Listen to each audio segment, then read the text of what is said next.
নমস্কার বন্ধুরা, আজ আমি আপনাদের একটা গল্প বলতে এসেছি। এটা কোনো মার্কেট টিপের গল্প নয়, এটা এক ইনভেস্টরের গল্প যে 30 বছর ধরে এসআইপি চালিয়ে গেছে। 1994-তে স্টার্ট হয় ফ্র্যাঙ্কলিন ফ্লেক্সিক্যাপ ফান্ড। যদি কেউ তখন থেকে 10,000 টাকা পার মান্থ ইনভেস্টমেন্ট করতো, তাহলে আজ পর্যন্ত তার টোটাল ইনভেস্টমেন্ট হতো 36 লাখ।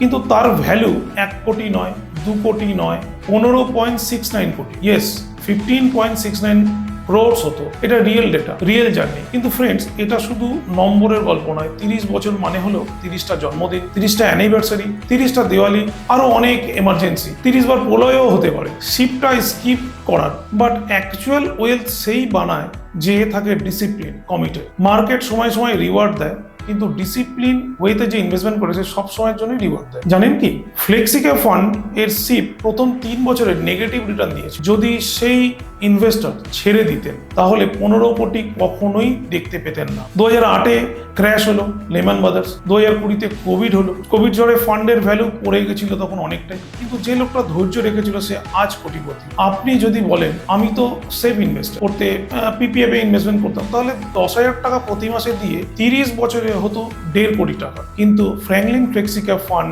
এসআইপি যদি করে থাকতে কেউ, তাহলে আজকে হতো 15.69 ক্রোর। রিস্ক আছে, কিন্তু রিওয়ার্ড তার থেকে অনেক বেশি। এই সাকসেস কোনো ছোট ফান্ডের গল্প নয়, এটা হলো ফ্র্যাঙ্কলিন টেম্পলটন মিউচুয়াল ফান্ডের legacy. Globally Templeton group manage করে $1.6 ট্রিলিয়ন, মানে 132 লাখ কোটি টাকা প্লাস নেট ওর্থ অ্যাসেট। ভারতে ওরা 1994 সাল থেকে কমিটেড। ওরাই ইন্ট্রোডিউস করেছিল daily nap disclosure, monthly portfolio, এবং 1996-তে ওরাই প্রথম এসআইপি কনসেপ্ট নিয়ে ভারতের মার্কেটে এসেছে। ওরা দেখিয়ে দিয়েছে যে লং টার্ম ইনভেস্টমেন্টে রিয়েল ওয়েলথ ফ্র্যাঙ্কলিন ক্রিয়েট করে। ফ্র্যাঙ্কলিন নিয়ে এসেছে Franklin multi asset allocation fund, যেখানে আপনার টাকা ইকুইটি, ডেট, গোল্ড অ্যান্ড সিলভারের মধ্যে ইনভেস্টমেন্ট হবে। দেখা গেছে এই ধরনের ফান্ড লং টার্মে ভালো রিটার্ন দেয় এবং রিস্কও কম থাকে। ফ্র্যাঙ্কলিন টেম্পলটনের ফান্ডের সাথে আর ফিনোমেটিকের গাইডেন্সের সাথে আপনিও বানাতে পারেন আপনার নিজের wealth creation journey. Thank you,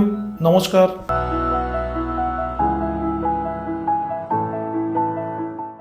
Fund investments are subject to market risk. Read all scheme-related documents carefully.